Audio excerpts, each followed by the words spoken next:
ubuvuzi si impano ni uburenganzira. Ubumenyi butagize impuhwe buba butuzuye.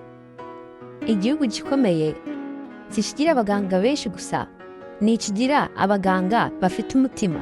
Kuki umuntu yapfa azira ko ari umukene? Intego nyamukuru y'ubumenyi ni ugukorera ineza rusange.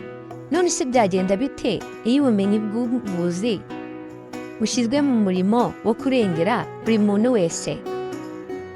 Iyi ni inkuru y'uko UGE yavukiye mu Rwanda ifite intego yo guhindura isi turwaye kazi.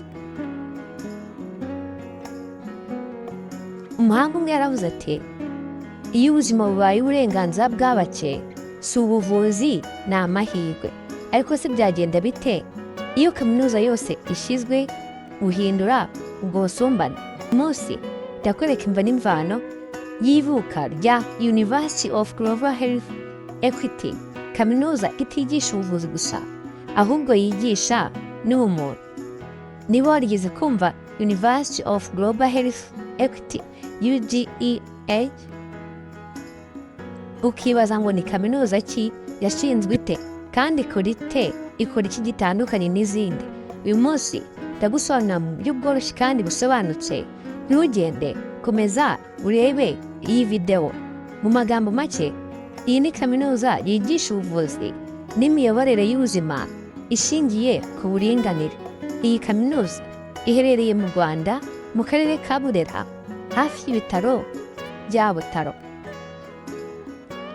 Ariko si kaminuza isanzwe yigisha ubuvuzi gusa, ifite intego yo gutegura abaganga n'abayobozi b'ejo hazaza bumva ko buri muntu wese akwiye kwitabwaho mu buzima, yaba umukire cyangwa umukene.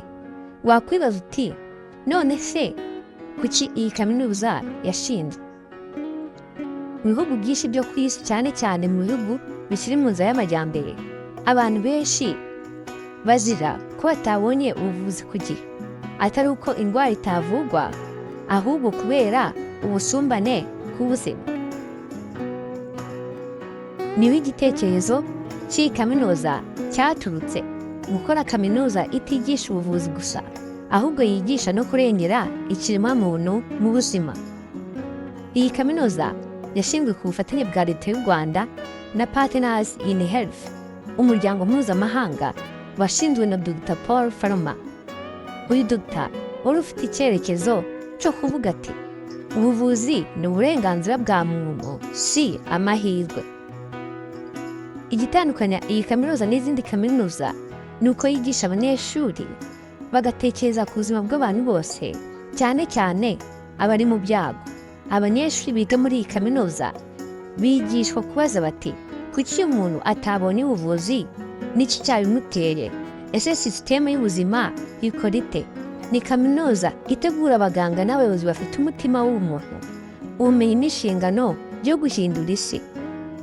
U Rwanda rwatoranyijwe kubera urugero rwiza rw'uko rwubatse kubera iterambere rwagezeho nyuma ya Jenoside yakorewe Abatutsi, rukongera kubaka sisitemu y'ubuzima igera kuri bose. Iyi kaminuza rero yabaye nk'ishuri ryo kwigira ku bunararibonye bw'u Rwanda, ikigisha n'isi yose. Iyi kaminuza yashinzwe kugira ngo ubuvuzi ntibube ubw'abifite gusa, ahubwo bube ubwa buri wese. Niba wakunze iyi video, kandi subscribe uyisangize n'abandi, kandi muri komenti utubwire icyo waba umuke muri iyi video. Murakoze.